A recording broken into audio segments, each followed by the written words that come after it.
This story is titled, My Family Forgot My Birthday Every Year. This time, I forgot their retirement gala. Hey everyone, before we jump into today's video, I need your help. We've noticed the channel is losing some traction, and subscribing is one of the best ways you can support us. It's quick, free, and it helps us keep bringing you awesome content. Your support means the world. Let's keep this channel growing together. Thanks so much. Now let's start the video. Hey guys, so this is one of those am I being petty or do I actually have a point situation. Every year, my 40 female birthday was like this weird, low-budget rerun. Same script, same outcome. No one remembered. My family somehow managed to make a huge production out of every other event under the sun. Puppy birthdays, the day dad reunited with his favorite fishing hat, don't ask, and now the upcoming grand retirement gala for my parents. But my birthday? Nada. Not even a text. So there I was, on the morning of my 40th, standing in my kitchen with Mittens, my cat, purring away on the couch. The house was dead silent. You'd think hitting the big 4-0 might warrant, I don't know, a card or something, but nope, nothing. Just me and a pile of junk mail. Then, as if to twist the knife, the mail did deliver one thing of note, a thick, cream-colored envelope with shiny gold embossing. I opened it, and yep, it was exactly what I expected, an invitation to my parents' grand retirement gala. Seriously, they even capitalized the words like it was some kind of royal coronation. The event was in a few weeks, but the timing of the invitation was what got me. It showed up on my actual birthday. If that doesn't sum up my place on the family priority list, I don't know what does. I sighed and put the invitation on the counter. It wasn't like I was surprised, but man, the timing really hit different this year. Maybe it was because 40 is supposed to feel like some kind of milestone, or maybe I was just tired of the same old routine. Either way, the whole thing stung more than it should have. I didn't even have time to dwell on it, though, because right then, the front door slammed open, and in came Bailey, my daughter, like a whirlwind of books and tangled earbuds. She had that frazzled end-of-semester look going on, half exhaustion, half caffeine-fueled panic. "Oh my God, Mom!" she practically yelled, dropping her bag on the floor with a thud. "I just realized it's your birthday. Finals week totally scrambled my brain. I'm so sorry." Before I could even say anything, she was bear-hugging me so hard I thought she might crack a rib. And okay, it wasn't like her remembering made up for everyone else forgetting, but it did help a little. Bailey had always been the one person in my life who genuinely tried. "It's fine," I said, even though it wasn't really fine. I forced a smile, but she wasn't buying it. Wasn't. Her eyes zeroed in on the envelope sitting on the counter like it had personally offended her. "What's that?" she asked, already suspicious. I shrugged. "Your grandparents' latest guilt trip. They're throwing themselves a big party." Bailey snatched it up and started reading, her voice dripping with sarcasm as she mocked the flowery tone. "Let us come together to celebrate this remarkable milestone in their lives, blah, blah, blah. Oh, and look, they want you to give a speech." Again. She flipped the card onto the counter with more force than necessary and crossed her arms. "This is, what, the 30th time they've pulled this crap?" 29th, I corrected automatically. It was kind of sad that I'd kept count. Bailey frowned. "Mom, this is ridiculous. They remember every dumb little thing, like, remember that year they threw Dad's coworker a surprise party because his cat got a promotion or whatever? But your birthday? Forget it." I snorted. It wasn't a promotion. It was an appreciation event. And it was for his parakeet, not his cat. "Same difference," she muttered. Then her expression shifted into something more determined. "You know what? Number, we're not doing this. Let them call all they want. We're celebrating you today." Right on cue, my phone buzzed on the counter, lighting up with my mom's name. Bailey raised an eyebrow at me, daring me to answer it. "You should probably," I started, but she cut me off with a sharp look. "You know, just don't answer it. Let them wait for once." I hesitated. It felt weird ignoring a call from my mom, even though I knew exactly what it'd be about. She'd want to talk logistics for the gala, like whether I'd make the toast sentimental or funny or whatever. Same speech, different year. But Bailey grabbed my hand before I could overthink it. "Come on, Mom," she said, pulling me toward the door. "We're celebrating you today. They can wait." And honestly, for the first time ever, I didn't argue. I let the call go to voicemail, grabbed my coat, and followed Bailey out the door. We ended up at this little pancake diner downtown, the kind of place that has sticky booths and servers who call you Han. Bailey insisted I get the biggest stack on the menu, complete with whipped cream and sprinkles. "It's your birthday," she said, like that was a valid excuse for rainbow-colored sugar at 10 a.m. Over pancakes, we talked about everything and nothing. For a while, it was like the rest of the world didn't exist. But then, inevitably, my phone buzzed again. And again. My mom wasn't the type to let things go unanswered, especially not when it came to events like the gala. I could practically hear her voice in my head. Gabrielle, darling, we need to finalize the seating chart. Have you thought about your speech yet? Bailey noticed the look on my face and reached across the table to grab my phone. Mom, don't. Just for today, don't. She was right. Today wasn't about them. For once, it was about me. So I put my phone on silent, finished my pancakes, and let myself enjoy the day. It wasn't perfect. It didn't magically erase 40 years of being forgotten. But for a few hours, I felt seen. And honestly, that was more than enough. The day after my non-birthday, I walked into my home office and stopped dead in my tracks. Sitting right there on my desk was a glossy family tree display.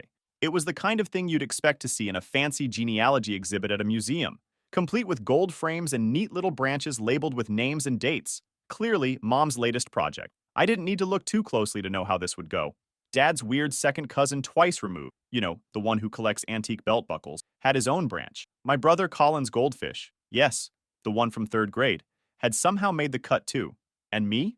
I was off to the side, dangling like some half-forgotten twig they'd meant to prune. I picked it up and studied the meticulous labels. Karen and Charles, Mom and Dad, were proudly displayed at the top, golden and glowing. Then there was Colin and his wife Ashley with their 2 kids.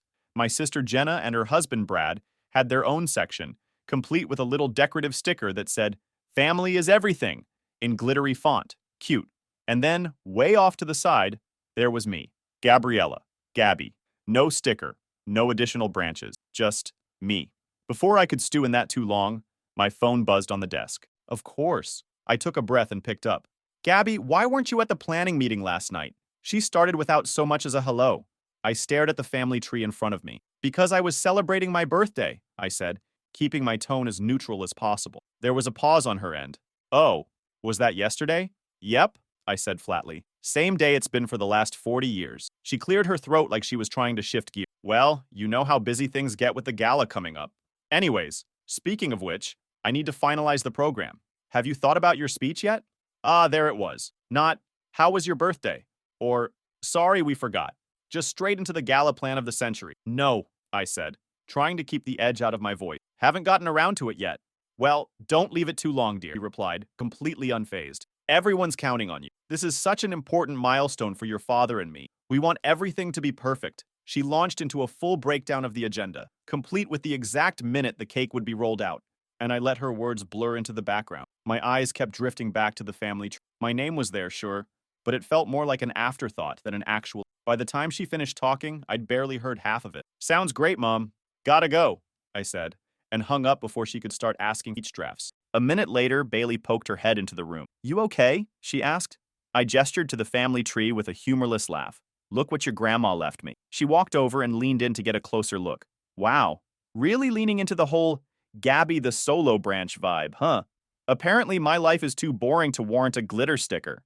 I said. Bailey smirked, but her eyes softened as she glanced between the tree and me. Let me guess, she said, crossing her arms. They want you to give a speech again, don't they? Bingo, I replied. 15 years straight. I think I'm their longest-running speaker at this point. She rolled her eyes so hard. Mom, you're like their backup generator. Only noticed when something important needs powering up. I snorted at that. But she wasn't done. Seriously, she said, sitting down across from me. Why do you keep letting them plug into you? You don't owe them this, you know. Her words hit me harder than I expected. She said it so simply, like it was the most obvious thing in the world. But the truth was, I'd never really thought about it like that before. I'd always just done what was expected. That's what families do, right? They step up. Except apparently stepping up only went one way in my family. I gave the speeches. I wrote the heartfelt messages in their anniversary cards. I edited Colin's graduate school essays and helped Jenna plan her entire wedding. But when it came to my birthday, my life, my anything, crickets. I looked at Bailey and sighed. I don't know. I guess it's just easier than fighting them about it. She shook her head. That's the thing, Mom. You shouldn't have to fight them to matter. They should just see you. The simplicity of that statement nearly broke me. I swallowed the lump forming in my throat and tried to play it off with a joke. Well, maybe I should start tap dancing at these events. That'd get their attention. Bailey smiled. Or, she said, standing up and grabbing her phone, you could just stop being their emotional power supply altogether. Let them figure out how to power their own gala for once. I chuckled, even though her words stirred something deep inside me. The thought of just not doing it felt both liberating and terrifying. But as I stared at that ridiculous family tree, with its glittery stickers and glaring omissions, I couldn't help but wonder if maybe she was right. Maybe it was time to stop letting them plug into me. Then an idea hit me out of nowhere. If my family couldn't see me, then maybe I'd just have to make them. I closed my laptop, opened a blank document, and started typing. No outline, no plan, just years of pent-up frustration pouring out of me. At first, it was mostly venting. I wrote about the forgotten birthdays, the missed milestones, the endless speeches I'd given at their parties, while they barely acknowledged I existed. But as I kept going, it started to take shape. It wasn't just a rant anymore. It was a story. My story. I don't even know how long I sat there typing. Hours, maybe. It wasn't until my hands started cramping that I finally leaned back and realized I had a rough draft of something that felt more real and honest than anything I'd ever written before. I didn't know what it was yet. A journal, a letter, maybe a memoir. But whatever it was, it felt like a start. The next day, I sent Bailey a text. Got a project I want to run by you. Bring snacks. When she showed up later that afternoon, I handed her my laptop. She plopped down on the couch and started scrolling through the document. At first, she didn't say much, but I could see her expression shifting. Eyebrows furrowed, occasional murmurs of, "Oh my God," and "wow." When she finally finished, she set the laptop down and looked at me like she was seeing me for the first time. "Mom," she said, her voice serious, "this is intense." "Too much?" I asked, suddenly second-guessing myself. "No," she said quickly. "Not too much. Just honest. Like, brutally honest. I love it."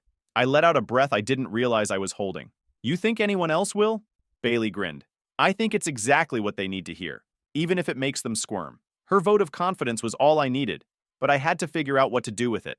I wasn't ready to share it with my family yet. Not until I was sure it was polished and ready for the fallout. So, I did what I do best. I kept writing. Over the next few weeks, that rough draft turned into a full-blown manuscript. Every time I thought I was finished, another memory would bubble up, and I'd dive back in to add more. I wrote about the year I made the honor roll, and Mom told me I shouldn't brag when I brought it up at dinner. I wrote about the time my brother threw a fit at a family BBQ, and somehow I ended up apologizing even though I hadn't done anything. I wrote about the Christmas they all went on a ski trip and didn't realize they'd forgotten to book me a ticket until 2 days before. Each chapter felt like a little piece of myself coming back into focus. By that, I wasn't just the family speech giver or the backup generator or the overlooked daughter. I was the person who had a story worth telling. But of course, my family didn't make it easy. "Gabby, we need to finalize the timeline for the gala," Mom said during one of her many calls. "Have you written your speech yet?"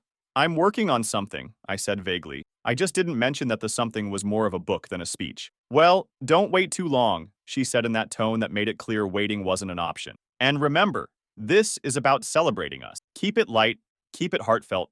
You're so good at that." I bit my tongue to keep from saying what I really wanted to say. Then there was Colin, who texted me one afternoon. "Mom's stressed. Can you just handle the speech stuff so she doesn't freak out?" Classic Colin, always pawning off emotional labor like it's a hot potato. I didn't even bother responding. And Lauren, of course, chimed in with her 2 cents. "If you need inspiration for the speech, I could send you some photos from their anniversary. They'd love if you mentioned that." What I wanted to say, "Yeah, Lauren," because nothing screams authentic like shoehorning a cruise story into a retirement gala speech. What I actually said, nothing. I let her text hang in the void, unanswered. Meanwhile, the manuscript was coming together in ways I hadn't expected. By the time I reached the final chapter, I realized it wasn't just a story about being forgotten, it was a story about finding my voice. A voice my family had spent decades ignoring. I sent the finished draft to a few close friends to get their thoughts, and the feedback was overwhelmingly positive. "Raw," one friend called it. "Unapologetically honest," said another. Even my writing group, who were usually more interested in plot twists and pacing, agreed it was the best thing I'd ever written. And it wasn't long after that I started sending it out to publishers. I wasn't expecting much, maybe a polite rejection or two if I was lucky. But within a week, I got my first bite. They sent me an email saying, "We're thrilled to express interest in your manuscript. Your story is powerful, and we believe it has the potential to resonate with a wide audience." I stared at the screen, barely able to process what I was reading. The book wasn't just an outlet anymore. It was real. And soon enough, my family was going to know just how real. By the time the gala was just a few days away, word of my book had somehow leaked to the family. I couldn't pinpoint how it happened. Maybe one of the friends I'd shared it with accidentally mentioned it to the wrong person, or maybe Bailey's enthusiasm got a little too loud around the wrong crowd. Either way, the secret was out, and the fallout hit like a tornado. It started with texts. At first, they were subtle enough to be deniable. Colin sent, "Hey, heard you've been working on something big? Sounds exciting. Let's catch up before the gala, which, coming from Colin, was suspicious. He never caught up unless it involved dumping a problem on someone else. The rumors about my book must have been too juicy for Lauren to keep to herself because she showed up at my house 2 days before the gala. She didn't call ahead. Of course not. Instead, she let herself in like it was still 1999 and we were living under the same roof. Gabby, Lauren called out, her voice sharp enough to cut through my thoughts. I looked up from my laptop, where I was editing a particularly scathing paragraph. She appeared in my office doorway, all designer heels and perfectly styled hair. If she'd come to play the role of polished peacekeeper, she was right on brand. We need to talk, she said, already sounding exasperated. I leaned back in my chair and gestured to the seat across from me. By all means, let's talk. She didn't sit. Instead, she crossed her arms and stared me down like I was a teenager caught sneaking out.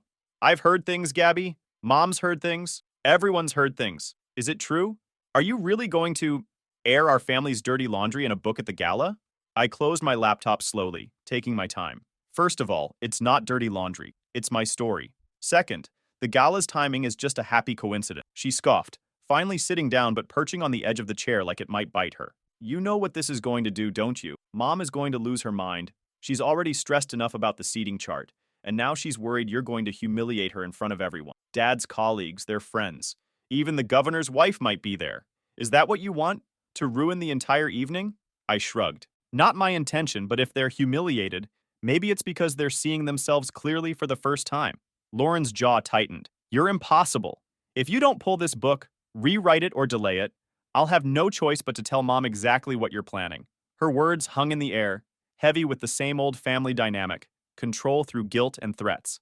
Go ahead, I said, keeping my tone light. Tell her. Maybe she'll get so worked up, she'll forget we even had this conversation. Her eyes narrowed. This isn't a joke, Gabby. No, it's not, I said, leaning forward. It's my life, and for the first time, I'm not watering it down to make everyone else comfortable. So go ahead, Lauren. Do what you need to do. I'll be here, doing what I need to do. For a moment, it looked like she might argue, but then she just shook her head and stood. You're going to regret this, she said, grabbing her purse. Maybe, I replied, but at least it'll be my regret, not someone else's. She left without another word, and I sat there, staring at the empty doorway, wondering if Lauren would actually tell Mom. Maybe she would. Maybe she wouldn't. Either way, it didn't matter. The book was happening, the gala was happening, and for once, I wasn't backing down. The day of the gala, I pulled up fashionably late. The event was already in full swing, and the banquet hall looked like something out of a lifestyle magazine. Twinkling fairy lights, elaborate centerpieces, and of course, the infamous family tree display, now lit up with tiny LED spotlights to give it an extra special touch. It all felt so over the top, so performative, like a set piece for the perfect family they wanted everyone to believe. This wasn't a coincidence. I'd planned my entrance down to the minute. They wanted me to show up early, blend into the crowd, and deliver another one of my carefully worded, heartfelt speeches. Not this time. Tonight, I wasn't here to play my assigned role. Tonight, I was here to be. The second I stepped through the doors, heads turned. A few relatives whispered to each other, eyes darting toward me like they'd been waiting for the other shoe to drop. I scanned the room until I spotted Mom holding court by the family tree display. I approached her with measured steps, taking my time as I crossed the room. She noticed me almost immediately, and her smile tightened, just enough for me to catch. Gabriella, she said, waving me over. So nice of you to join us. We were starting to think you weren't coming. Oh, I wouldn't miss it, I replied smoothly. After all, you've always counted on me to show up, haven't you? Her expression flickered for a moment, but she recovered quickly. Of course, she said. Now, come meet some of your father's colleagues. I interrupted her by pulling a sleek, bound copy of my book from my bag and holding it out to her. Actually, I brought you something. A little gift for the occasion. She took the book, her expression shifting from confusion to something closer to dread as she read the title, The Art of Invisibility. Her fingers tightened around the cover, and I could see the gears turning in her head. What is this? She asked, her voice faltering. My speech, I said, loud enough for the nearby guests to hear. Or, well, the one I've been waiting to give for 40 years? The murmurs around us grew louder. Mom looked around nervously, clearly trying to figure out how to diffuse the situation. Gabriella, this really isn't the time? Actually, I interrupted again, I think it's the perfect time. After all, this event is about celebrating legacy, right? What better way to honor that than by sharing a piece of mine? Without waiting for her permission, I turned to face the crowd. Good evening, everyone, I said, raising my voice to address the room. I know most of you were expecting me to give a toast tonight. And don't worry, I brought one. It's just a little different than what you might be used to. I opened the book to the dedication page and began to read aloud. To my family, I said, my voice steady, despite the growing tension. Who taught me the true meaning of invisibility? This book is for everyone who has ever felt unseen, unheard, and unimportant. It's also for the people who made them feel that way, in the hope that they might finally understand. The room fell silent, almost suffocating. I let the words hang in the air before continuing. For years, I said, addressing the crowd now, I've stood in this very role, giving speeches, writing heartfelt words, and propping up the illusion of the perfect family. But tonight, I'm breaking from tradition, because the truth is, this family isn't perfect. Far from it. I turned back to Mom, who was frozen in place, clutching the book like it might explode. Mom, you asked me to write a speech that celebrated our family's legacy, but the legacy I've experienced is one of being forgotten, sidelined, and treated like an afterthought. I gestured toward the family tree display behind her. This tree is a perfect example. Look at it. Every branch meticulously labeled, every name celebrated, except mine. My branch? It's barely visible, just like my place in this family. Gasps rippled through the crowd.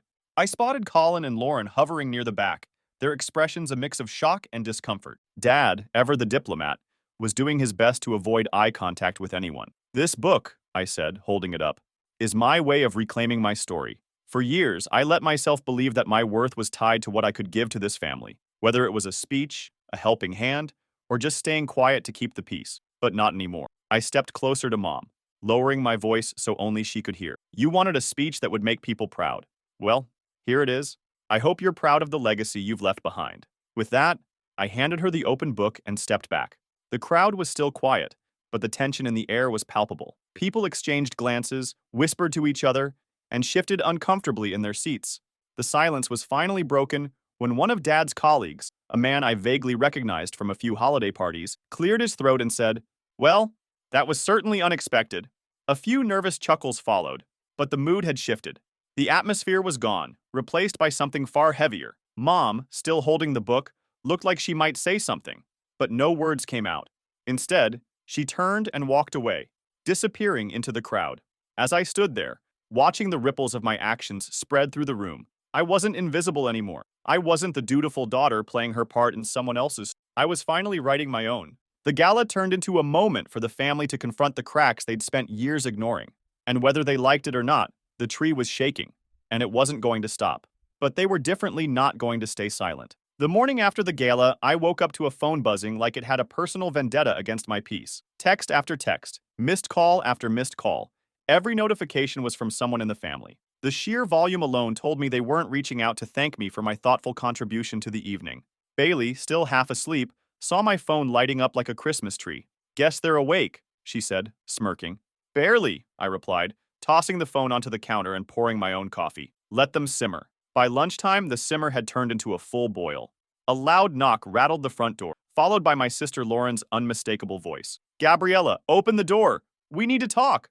Bailey looked up from her phone. "And so it begins," she said, grinning as she grabbed a bag of popcorn and settled onto the couch, fully prepared to enjoy the show.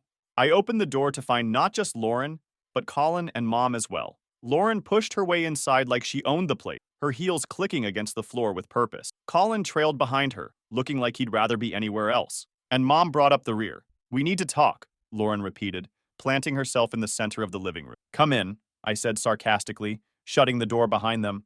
They didn't bother sitting. Lauren launched right in. "What the hell was that last night? You completely blindsided us." "You mean the part where I told the truth?" I replied, crossing my arms. Mom held up a hand like a traffic cop.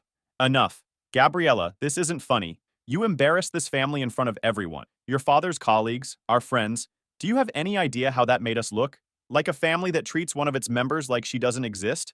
Bailey chimed in from the couch, munching on her popcorn. Mom shot her a glare, but didn't respond. Colin, ever the peacekeeper, stepped forward. "Gabby, we get it. Okay? You've got some grievances, and maybe we haven't always been as aware as we should have been. But doing this at Dad's gala? That was low." I laughed, shaking my head. "You think I'm the one who stooped low? Colin, I've spent 40 years being ignored by this family, and the one time I finally speak up, you're mad because I didn't do it in private? Guess what? Private doesn't work with this family. It just gets buried." Lauren groaned. "You could have come to us. You could have said, 'Hey, I've got some issues we need to talk about.' But no, you had to turn it into a spectacle. Do you even hear yourselves? I spent years being your speechwriter, your problem solver, your emotional punching bag, and the second I say something you don't like, I'm the bad guy? I said. Mom cut in. Listen, we love you. We've always loved you. But this was cruel. You humiliated us. Humiliated you? I snapped. Mom, do you even realize how many times you've humiliated me? How many birthdays you forgot? How many achievements you dismissed? You act like this family is some perfect legacy worth celebrating, but it's not. And you know why? Because you don't see the people in it. You don't see me. Lauren broke the silence, her voice quieter now. So what happens next? You release the book and ruin everything? You destroy Dad's reputation? What good does that do anyone? This isn't about ruining anything, I said, my voice steady. It's about telling the truth. And if the truth ruins your perfect little image, maybe it wasn't that perfect to begin with. Mom stepped forward, her expression unreadable. If you go through with this, don't expect to be welcomed back into this family. And don't expect to see a dime of your inheritance. I laughed, shaking my head. If being part of this family means erasing myself to make you comfortable, I don't want it. Keep your inheritance. I'd rather have my dignity. Mom's lips tightened even further, and for a moment, I thought she might say something else. But instead, she turned and walked out the door without another word. Colin followed, and Lauren hesitated just long enough to shoot me a look that was equal parts frustration and disappointment before leaving too. As the door slammed shut, Bailey let out a low whistle from the couch. You okay? She asked. Honestly? I said, yeah. For the first time in a long time, I think I am. I felt lighter after the family meeting, like a weight had finally been lifted. For years, I'd carried the burden of keeping the peace, of biting my tongue and playing the role they needed me to play. But that morning, as I watched them walk out of my house, I realized I didn't need to carry it anymore. Their anger, their disappointment, their attempts to guilt me into submission, it wasn't mine to hold. It never had been. The next few days were quieter than I'd expected, though not without their challenges. My phone continued to buzz with messages and missed calls, mostly from Lauren and Colin. They were still trying to negotiate, to convince me that delaying or rewriting the book would somehow fix everything. But I knew better. Their solutions weren't about repairing relationships or addressing the issues I'd raised. They were about damage control, about maintaining the facade they'd worked so hard to build. I ignored their messages and focused on what mattered, the book. My publisher was ecstatic, updating me regularly on the marketing campaign and the growing buzz around the release. Advance reviews were pouring in, and the response was overwhelmingly positive. Words like unflinching and powerful appeared again and again, and each time they felt like a validation of everything I'd poured into those pages. There were moments when doubt crept in, of course. I'd sometimes wonder if I'd done the right thing. That last family meeting had made it clear that I'd crossed a line they weren't willing to. Mom's ultimatum about being cut off from the family and the inheritance lingered in my mind, not because I cared about the money, but because it confirmed what I'd always suspected. My value to them was conditional. As long as I played my part, I was included. The moment I stepped out of line, I was expendable. But even in those moments of doubt, I knew I couldn't go back. The book was more than just a collection of stories. It was my voice, my truth, and my way of reclaiming the identity they'd spent years erasing. The morning of the release, my phone lit up with notifications. The book was officially out, and the world was already responding. Social media was buzzing with posts from early readers, and friends and colleagues flooded my inbox with congratulatory messages. Some of the most meaningful comments came from people I didn't even know, strangers who shared their own stories of feeling invisible, of being overlooked by the people who were supposed to love them most. Their words reminded me why I'd written the book in the first place. It wasn't just for me. It was for anyone who'd ever felt unseen. Among the flood of notifications, one message stood out. It was from Dad, short and to the point. It simply read, I read the book. Call me when you have time. I was unsure how to respond. Dad had always been the quiet one, content to let Mom run the show. He rarely got involved in family conflict, and when he did, it was usually to smooth things over without taking a side. The fact that he'd read the book and wanted to talk about it was unexpected. I spent the rest of the morning preparing myself for the conversation. I didn't know what he was going to say, but I wasn't afraid of it anymore. The family had made their stance clear, and I'd made mine. There was no going back, no undoing what had already been done, and that was okay. For the first time in years, I felt like I was standing on solid ground I'd built for myself, without their approval or permission. Later that afternoon, I sat down with my phone in hand, ready to make the call. Whatever Dad had to say, I knew one thing for certain. I wasn't going to apologize for choosing myself. I wasn't going to apologize for finally stepping out of their shadow and into my own. This was my story, and I wasn't going to let anyone take it away from me. The choice had already been made. Tell me guys what you think. Did I overreact?